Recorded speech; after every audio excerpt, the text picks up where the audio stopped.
Good morning, everyone, and welcome to Hosted by Wingman, another webinar Wednesday. Great as always to see the same names and some new ones coming on to Hosted by Wingman. We absolutely love this community and we are very keen on a weekly basis to see it grow. We are very privileged today. We have got a Ray White agent, not only a great Ray White agent, but an agent who's had an amazing journey. He's a cracking bloke. We got to spend some time with him in the Philippines. I also got to spend some time with him last week at the Australian Open. Andrew Harding, welcome to Hosted by Wingman. Thanks, Nick. Appreciate it, mate. Mate, before we get into it, I'd like anyone on the call, please take a photo, tag us on Instagram, hosted by Wingman. As I said, we would love to continue to build this community and add value to the real estate industry by getting amazing guests like Andrew. And also, please, any questions, chuck them in the chat. Brooklyn will put it up. Chuck it in the chat, ask any questions. Andrew, Nick. your journey has been not a smooth one, not one that started at reception. It started in a very different place. I'd love for you to take us back and where did the journey start for you? Well, we're out of school. I'm a carpenter by trade, so it started in a cold place called Westbury. Used to ride my postie bike to work, wash the boss's car, just bottom of the rank labourer for a while, and then sort of got my apprenticeship, qualified builder. Did that for many years, just shy of 10 years, and then moved to Darwin in 2015. No intention of getting into real estate. Like many people, you kind of just land in it at one point in time. But yeah, I was actually selling cars. There was a period between chippy to real estate agent where I was living with mum and dad, broke, two broken wrists, and selling cars. So it wasn't a great time. And then saw an ad in the paper for a careers night, went along to that, and then joined there. So it was good. Never looked back. What was the trigger for Darwin? Mate, I was a young single lad cruising around Australia and just got stuck in Darwin. It was a Right. good time back in 2015, Nick. And tell us what that you answered that ad, you went to the careers night. What did that first 12 months look like from tradie to real estate transition? Yeah, very interesting. I probably got sold the dream very early on what real estate looks like. It can be all glamorous, but then day one, it was literally A3 printout sheets of the database, locked in a room, start at the top, call your way through.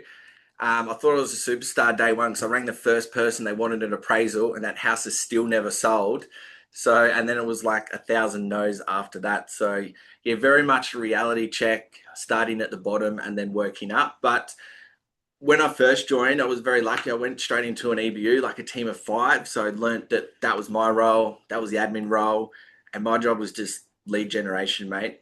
Find people that wanted to sell. You sort of got no idea what you're saying or how it works, but yeah, it was a fun time. So 2015, you start in real estate.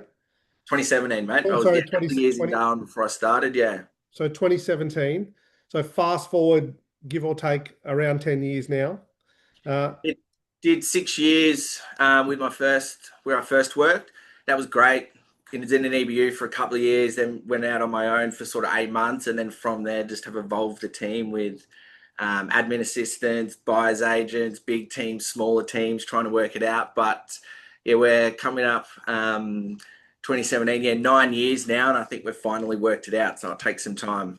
So what does that look like now? We're sitting in the 4th of February, 2026. What does the Andrew Harding business slash EBU look like? Mate, great question. I'm very fortunate. I've got basically a doppelganger of me, Evie. She's worked with me for 6 years and thinks like me. So that really helps. But I think it's longevity in the team. But our team at the moment is myself, list, sell, manage vendors, try and do as little as possible, but earn as much as you can. I think that's obviously the skill set you want to try and perfect. Evie effectively runs all the buys and does 90% of the work, a fair amount. And then we've got an operations manager who handles everything else, and then an admin team, and then obviously the team behind the team, which is Wingman. I love it.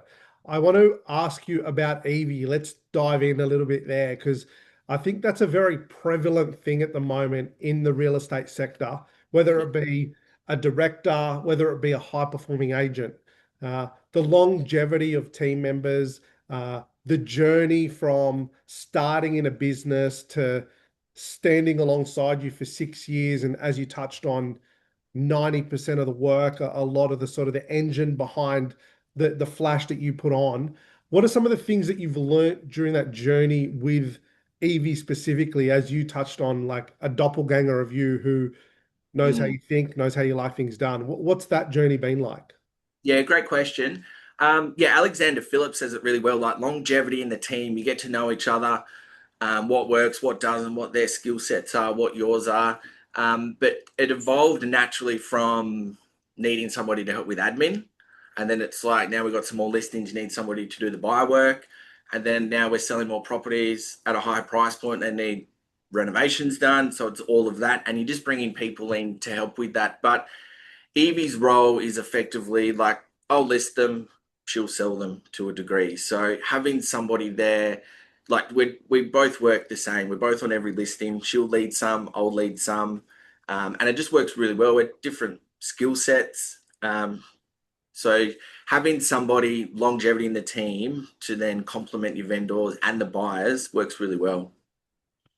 What has the journey been like from as you've continued to gain momentum? Like you've gained momentum over the past sort of 7, 8, 9 years to a level now where you're selling in a really good price point, you've got volume. What have been some of those challenges along the way? Working out who does what, to be honest. So the team has evolved. At one point in time, there was 6 people in the team, the Harding team, and it was this chaos. It was like, I don't know what your role is, I don't know what you do, don't know what you do.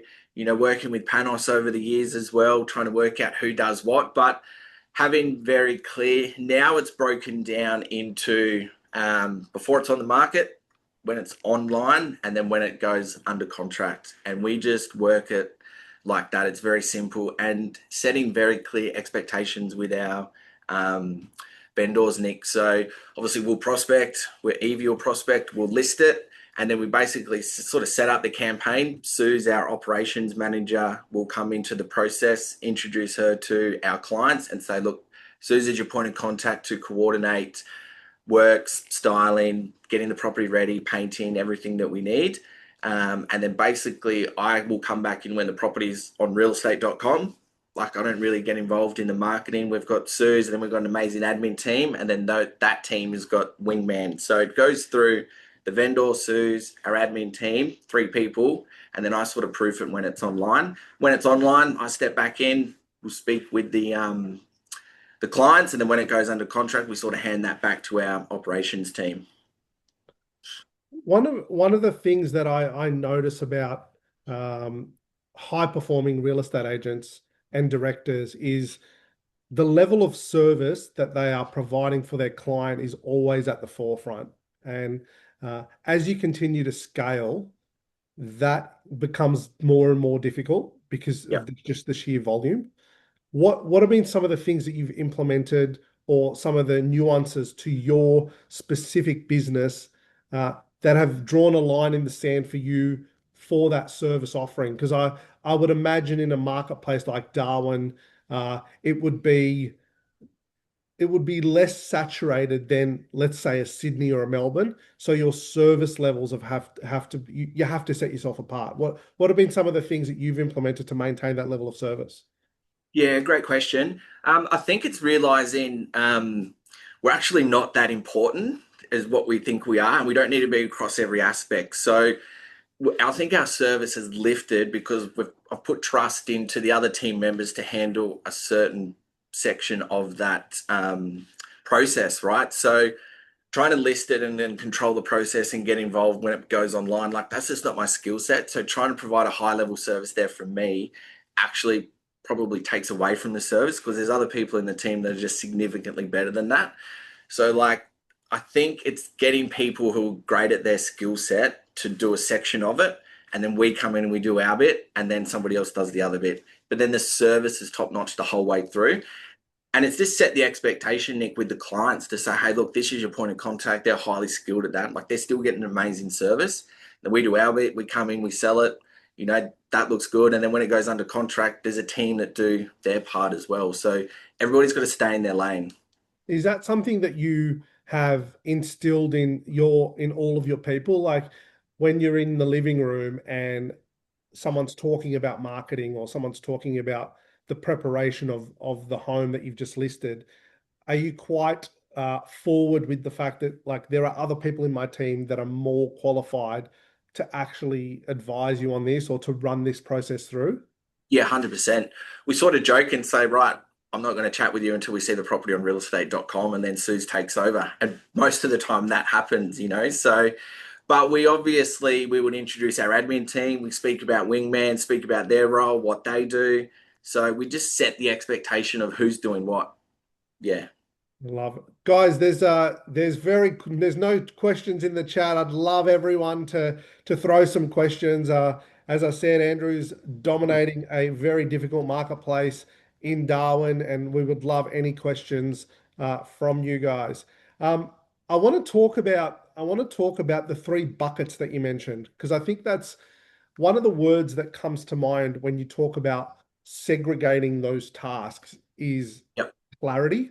So everyone in your team has clarity on what their role is and what the expectation is. And ultimately, that gives clarity to the client. Can you Yep. dive a little bit more into those three buckets and what that structure looks like? So like the getting it ready on the market and then settled. Yeah. Yeah. So when we get in it ready, like we list it, I sort of set up the process of when we're launching, when the auction date is, what we need to do, etc. I feel like that's the agent's role. I will pass that to Suze, and then Suze will sort of take it over from there. What we're really trying to set up now that we have you guys on board, Wingman, is that Suze has a team behind her. So we don't really sell Wingman to the client because they don't need to do it because Wingman benefit us, which then benefits the client. So Suze will come together and say, right, this is what we need to do along with our admin and operations team.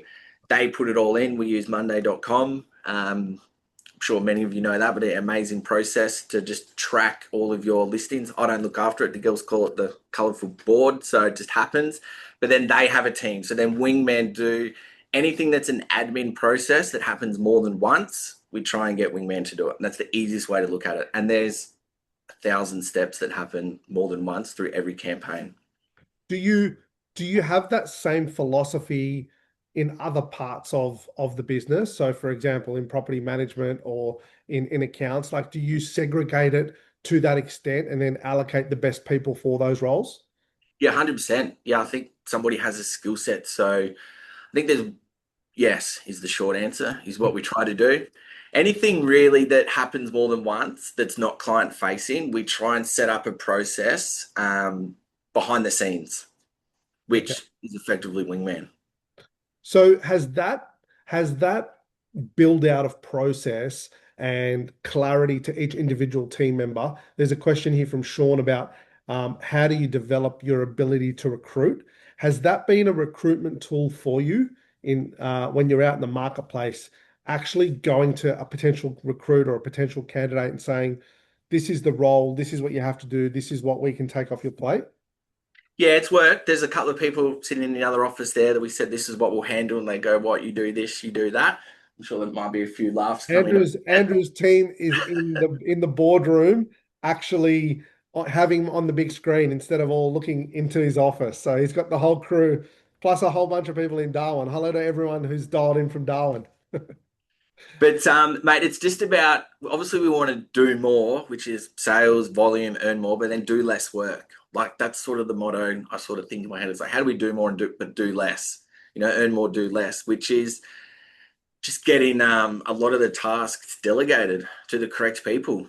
Just basic stuff, mate. Ordering signboards, booking in, building and pest, all of that stuff, which is hypercritical to any campaign, of course, but it's a process, it's repeated. So there's definitely better people suited to do that for sure. What about granular things like open homes? There's a question from Sarah here around how do you manage, you're doing such great big volume. How do you manage something like, I don't know, 10 or 15 or 20 open homes on a Saturday? How does that process run? Mate, we do about 4 to 5, so credit to the guys that do about 20. Like our market's quite buoyant at the moment, there's low supply, so we're getting big numbers through. For us, big numbers is like 20, 30 groups. But if we're doing 5, 6, 8 open homes, like we'll have 2 people there managing that at our open homes. Always Evie always checking in, and then I just float around and ask the questions that need to be asked. The then the old notion, or not the old notion, but the actual transition from high performing salesperson to director. We've had a few guests on over the past few weeks who've made that transition and either still doing both or some have just completely gone away from selling. Yeah. How have you managed that transition? Mate, honestly, it's super challenging. There's a lot of late nights. Like initially, when we made the decision to open Ray White, so that was May 2022. Um, it's chaos, like I don't want to sugarcoat it. It's absolute chaos until you work it out and you get the processes. And obviously, you're building out a team. But I think for people in that position, fundamentally, you got to understand the process of how it works. So like, you got to understand the checklist. You got to build the boards. You got to set the systems, and then you bring people in who can perfect it. Like fundamentally what the process is, it started with me, but it's significantly better now because of the people that have come in and perfected that. So, like your team, Nick, have had an impact on that. Like we thought it was pretty good. Then we plug in a couple of RPs and it's just like skyrocketed. So you just got to build it and work it and find people and stay in your lane. So like people that have been in the game a long, long time, you always hear them speak on stage. Like all we do is list, sell, and do the vendor management. I'm just like, fuck, I'm doing so much more. Like, how does it work? But I kind of get that and trying to get to that point now because there's processes in place. Yeah.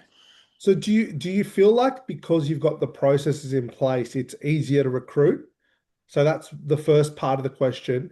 And the second part of the question is, what are you looking for when you are looking for someone to come into your business? Are there certain things that you're looking for um, for anyone to come into your EBU or to your greater business? Yep. Yeah, it definitely helps recruit. 100%. It's sort of one of the things that we talk about. So, Ray White's got some good back end operating systems itself. Then when you plug in an admin team behind the team, like that obviously helps. So it's all about giving agents more time to do basically prospect, list, and sell properties, right? So we're big on making that process. What was the second part of the question? Sorry, What are you looking of what for? we look for. Yeah, what do you look for like personally? I know everyone's got their own philosophies on recruitment. What's Andrew Harding's philosophy on recruitment, and what are you looking for to anyone that comes into your business? I just got to have a good attitude, just not be, no dickhead policy. I know you hear that a lot, but just got to fit within the team. We're a very, well, there's 19 staff here and there's only 3 males. So we're very female dominated, a little bit outnumbered. So it's just making sure they're the right fit and the culture. We sort of joke and go through, well, they've got to meet Sue's, might have to have a night out with somebody else and then go through the ringer and see if they can fit. You got some fans here. We've got Ross asking you, what daily habits make the biggest difference in your sales results? Great question. We use Ray White like stockboard, just checking off all the things that make sense of a start. So quickly checking in with vendors. Is there any deals on the go? Just I prioritize it. What's going to make the most money? Like they're the tasks and just organize it like that. Anything admin related can do at the end of the day. It's the easiest way to look at it. I Right. stole that from Marcus Ciaminello years ago. Is that something that you do a lot of in terms of you've mentioned a few high performing agents across Australia and some trainers and things. Is that something that you hone in on? Is a personal development side and just the learning side? Is what do you do personally from that angle? Yeah, 100%, mate. I'm normally sitting on the other end of these webinars. Like you always take one or two things away, but My old boss used to always say to me, like, don't reinvent the wheel. Like, the process of real estate is fundamentally the same. Yes, there's a few curveballs that come in there, but it's we like Evie and I when we started Ray White and we opened up, like we used to call it R&D, like replicate and duplicate. We just pick a bit from somebody else, plug it in, and go, oh, that works, that doesn't. But you got to be quick to implement. Like I probably implement really fast and sometimes too fast, and it causes a bit of chaos. But you got to try it and then work out what works, what doesn't, and then eventually you just kind of get this, like the wheel just keeps getting smoother and smoother, right? That's right. What one of the things, and this has been a theme across a lot of the guests, and yes, I know a lot of the guests have become friends of the business and clients, but I remember it was in September last year when you were drinking flaming sambucas in the Philippines with the Wingman crew, and it was the first time that I met you, and I thought to myself, like this guy's just got no baggage. Like it's almost like he's just being who he is, and I think that resonates with people. And obviously, over the past few months, we've done a lot of stuff from a business perspective, but some social stuff. Do you think that comes back to your sort of the roots, starting off as a tradesperson, having to build rapport? Like, is that something that you've actively worked on, or is it something that's natural to you? I think people just want to deal with a real person, but just on the flaming Sambuca, because I know you really want to go there, mate. We were actually out one night and we had these shots. So this is a quick story for everyone. I hope it's appropriate. But the flaming Sambuca shots, and they give you the straw. I didn't realize you drink it through the straw. So I drank the flaming Sambuca, and then like my whole face caught on fire. Yeah. Man, Anyways, lucky you didn't have that moustache in September. yeah. It could So have been that a very different webinar. We might have had to put the blurry background up front. I think people just want to deal with a real person. Like there's this persona that, and don't get me wrong, like I tried to fill these shoes when you first start. You think, oh, you got to act this way, dress this way, be a real estate agent, and it's just not who you are. Now, if you just be who you are, people resonate with that more than ever. So yeah, trying to probably refrain from, just we're just top end bogans to a degree, mate. So people resonate with that. Like we don't wear suits or shirts or got a shirt on today, but ties, never wear a tie. But people just want to deal with a real person. They want to know you know what you're doing. They just want safety and security when they're selling their home. So you got to get runs on the board, have a great process, and just be real with them. I feel like that is a characteristic across the board, though. I know that there's a lot of personas on social media. There's a perception of a lot of high performing agents, but I'm a big believer that people want to do business with people that they like. And if 100%. you can't build rapport in the living room or in your community or in your marketplace, you're not gonna have longevity. You might win a listing here or there, but you're not gonna be in the business for 5, 10, 15, 20 years if people don't resonate and like Mm. you and generally have a connection. So it's a characteristic I've seen over the past 23 years in my career. And it's something I see as a constant across the top performing agents across Australia. A message here from Samuel. Do you work with buyers agents? If so, what keeps your relationship strong with them? Yeah, great question. We are starting to work with a lot of buyers agents. Darwin's a very buoyant market for investors at the moment. Um, so in that same instance too, like there's a few buyers agents that we just simply like more than the others. They're easy to do business with. They like us, we like them. So not every client likes us too. Like we lose listings, I ring up and you ask why, what happened to this guy? We just like the other guy better. You're like, okay, all good. Like it happens to everyone, right? So um, but it's just yeah, you just work with the people that you want to work with, right? Let's sort of look back across your career, your amazing results. What are some things that you have implemented that you have seen uh, a really great uptake from your team and have converted into actual dollar productive benefits to the business? Yep. One thing is probably work in a core area. with our agents and really segregating people into where they're best suited to work. Like I know that might sound simple, but we've got a Palmerston business, which is a satellite city to Darwin. They don't sort of cross over into Darwin and we don't go out there. So really just getting the team all buy into work in their set specific areas, and then being a specialist in that. So that's one thing. Looking back, if I had my time again, I would pick an area and you hear it time and time and time again, and you just think you're probably a little bit better and you can sell everywhere. And then you work out down the track as it's like, oh shit, if I'd done that from the start, be significantly further ahead. So find an area. So I know that's basic, but that's probably the biggest thing that we've changed so far. And then just processes, really working out who is the best person to do that task at any time. And what does that look like for you? Like what has been your involvement in that, and what is something that you've implemented in your business that has really changed the trajectory of it? Man, Wingman. What I know you're waiting for that, but it I, honestly is, mate. Like, I want but I tell me about the relationship with Wingman. What does that look like from a support perspective? While you're doing that, I might get Brooklyn to bring up. It's not a task, or there is a task list on there, but it's actually specifically Andrew's structure, how he's structured his EBU, the framework behind it, and what buckets have been allocated to certain people in the business. So it's a detailed framework for Andrew's EBU.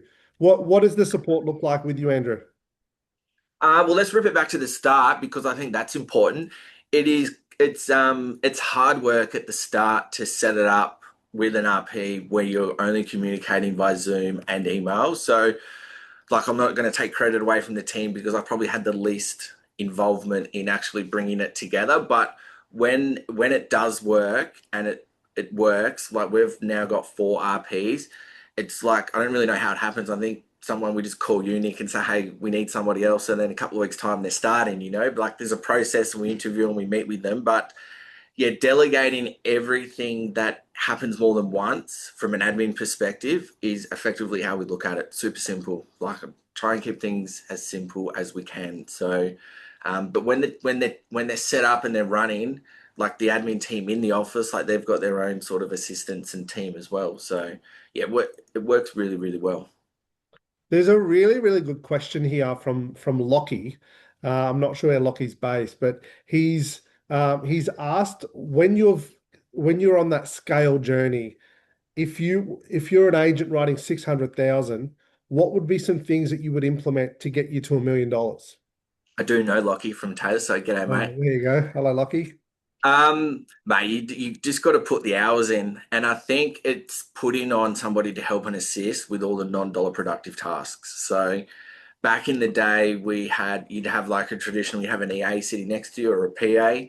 That's hard work because you're already running at scale, and then you got to train somebody on something that you don't really enjoy or know the process. Now, if I was starting out, I'd get somebody offshore and spend the time. Like you got to lock in for 2, 3 weeks. Like Nick and his team help set it up as well.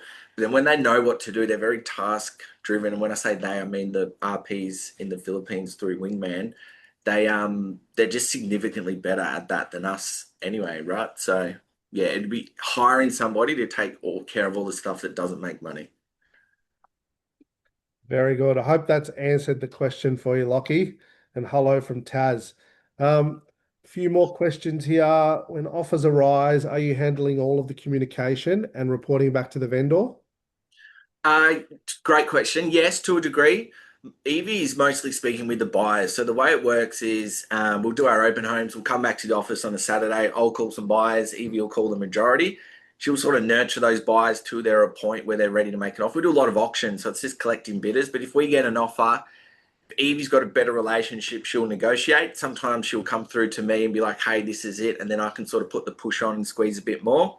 And then we both speak with the vendor where we can. So the vendor is across both of us. It's not like Evie's ringing, and this is something we're working on because we've had this in the past. But we're really working on, we're one team. So if I ring or Evie rings, it's the same. It's the same person. Yep. What mistakes do you commonly see that new agents make, and how do they avoid it? Um, oh, great question. What mistakes do they commonly see? Probably just looking back at my own experience and journey and others as well is, just focusing on the wrong things. Everyone's trying to build, and I've made this mistake, so by no means am I perfect, right? You're trying to build this persona and a big social presence and do all of this, but like the money comes from runs on the board. So it's like you just got to outwork your competition, turn the lights on, turn them off of an afternoon, and then just prospect, right? You need listings. Listings breed listings and work an area. What when you say focus that new agents focus on the wrong things, give me give me th two or three things that are the right things to focus on as a new agent. The right things to focus on would be, yeah, servicing buyers, building a database, and then building a process that gives you more time. Like that's what you got to do. That's very, very powerful. Suresh, I hope that has helped you in your journey. If not, we'd love to unpack that a little bit more.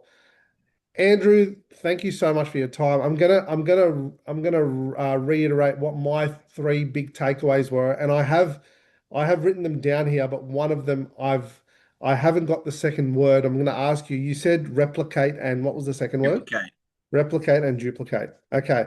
So my three biggest takeaways from this webinar have been the three buckets, ultimate clarity for everyone in the business, whether they're in sales, PM, marketing, accounts. Uh, if you've got clarity, you'll get good people following the process. Number two is embrace the chaos. Um, whether you're a high performing sales agent, a property manager managing 150 management, there is going to be an element of chaos. So embrace that. And number three, replicate and duplicate. There are many, many businesses across Australia that are kicking huge goals. There are businesses like ours who are working with the top 1%, and also there are some amazing small operators around the country who are doing really, really innovative things. So leverage each other, and this is one of the reasons why we've started this webinar. We've got access to hundreds and hundreds of businesses and amazing people like Andrew, and we wanted to share that with the industry.